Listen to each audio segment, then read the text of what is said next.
got a lot going on in my head right now.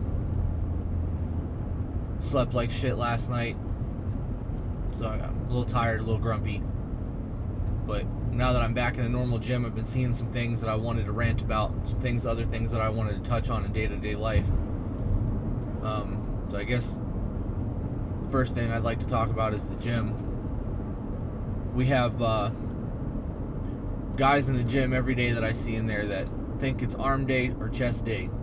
Over and over and over again. Arm day, chest day, arm day, chest day, arm day, chest day. Let me tell you something. If you're not training your legs, you're a bitch. That's all there is to that. Legs are half of your body. And if you're not training your back or your legs, you're an idiot. You get guys that go in the gym and you see them squatting exclusively on a Smith machine. I could really hit a lot on that. That's stupid. But at least they're squatting. I would take somebody squatting exclusively on a Smith machine over not at all. But I see these guys come in the other night. They're with their girlfriends. The girlfriends hit the Smith machine and the guys hit the squat rack. They grab the bar, put it on their back, do a couple warm-up sets, all the way down, ass to calves, deep as hell. Put 95 pounds on the bar and start half repping. Look over at the girls are on the Smith machine and they're squatting ass to calves. They add a little bit of weight, ass to calves. Add some weight, ass to calves. Look over again, the guys are up to like 275 and they're quarter repping. It took everything I had not to go over there and fucking smack the shit out of those kids. And I mean that, literally.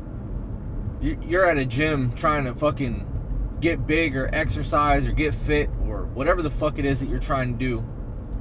And I'm guessing these guys wanted to get big because they were all like fucking 85 pounds. If you're squatting and you're not hitting your depth, or you're doing leg presses and you're not hitting your depth and you're quarter repping shit, you're wasting your fucking time. Quit being a pussy, lower the fucking weight, get rid of the ego, and fucking hit your depth. You'll actually grow that way.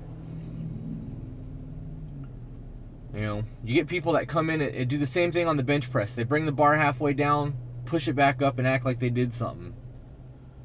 It fucking pisses me off. That's right. It pisses me off.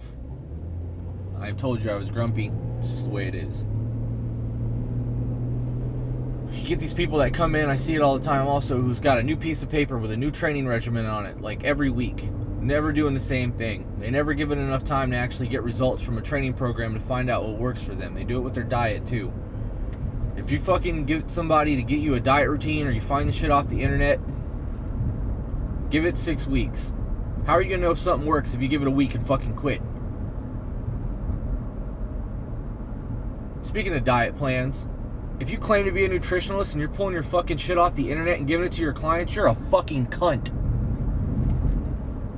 There's science involved in that shit. It's not as simple as, here, eat this, it works for everybody. People's bodies are different. It fucking aggravates the shit out of me. I told you, I'm grumpy this morning. Y'all are gonna fucking hear me today. You get people that think that they fucking know what's up. They think they know everything. And no matter what it is that you try to tell them, even if you've been through it and they haven't, they think they know better. So they're going to fight you tooth and nail on it and butt heads. And those people are the ones that ain't going to get nowhere in life. And I get that. So when I have situations like that, I try to remember it and not let it get to me too much. You know, I've been trying to live this whole positive mindset lately.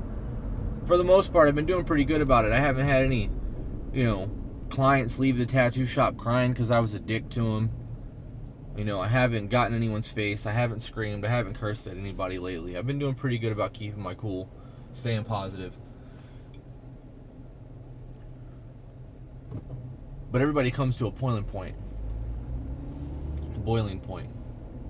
Everybody comes to a boiling point. You get to that point where you feel like you just can't take it anymore and you're ready to just fucking wreck shit. I'm starting to get to that point now. I can feel it. But I gotta try to remember that, you get into life what you put into life. So, if you want to be successful, you're gonna have to struggle and fucking work hard, and things are not gonna come easy. It's not gonna be a walk to the fucking park with roses and fucking unicorn shit and glitter in your path. It's gonna be an uphill battle fucking through landmines and razor wire to get where you want to fucking go. And that's just the way it is. If you fucking set out to make a goal and you get it with no resistance, then you didn't fucking achieve shit. Your ass took a stroll and it just happened to get you where you wanted to go. You ain't gonna hold on to that for very long. You're gonna end up fucking losing it because you didn't struggle for it. You're not gonna know what it is to not have shit and have to fight to get it. And when you fight to have to get something and you fucking put in the work and you struggle and you suffer, when you get what you're trying to get, you're gonna hold on to that shit until fucking death clutches that out of your rigor mortis fucking stiffened hands. I fucking hate people who've had shit handed to them their whole lives and fucking piss it away. You know, life is supposed to be something that you work to enjoy. At least that's the way I see it. I mean, I've never had shit just handed to me. I've had to fucking fight tooth and nail and struggle to get where I'm at and get the things that I wanted to get, and in the end it's always worth it because I know that I did it. I didn't have shit handed to me. Nobody's paying my fucking bills. You know, I'm not borrowing money to fucking do things. You know, I'm not worried about whether or not I want to go out to dinner with my friends tomorrow night or if I want to go, you know, on vacation. It's one of those things that I can fucking do because I've worked hard and I've earned it. So when I take those vacations and the wife and I are in Hawaii or in Vegas, I get to enjoy that time because I fucking put in the work. But to summarize this video, if you don't train legs, you're a bitch. If you don't know how to fucking write a diet plan, quit doing it and giving it to people because you don't fucking know shit. Period. And if you got things handed to you your whole life, you need to fucking stop accepting it and struggle for a little while. Fucking suffer. Climb through shit. Put your boots on and do fucking work, son. It's not that hard. Actually, I take that back. It's very fucking hard. It's miserable fucking hard. It sucks to fucking sleep 2 hours a night because all you can think about is what's coming up in the next day, the next week, the next month, because you got goals that you've set and you want to fucking get them. You're not going to fucking get that shit sleeping fucking 8-10 hours a night, getting, you know, fast food and going out with your friends and partying and fucking missing out on the things that you need to be doing. If you should be working, work. If you should be fucking studying, study. Put all the other bullshit aside. You're going to have time to live a life, you know, the second half of your life is going to be lived doing what you want to do, not so much what you have to do, if you do what you have to do now. I'm aggravated as fuck this morning.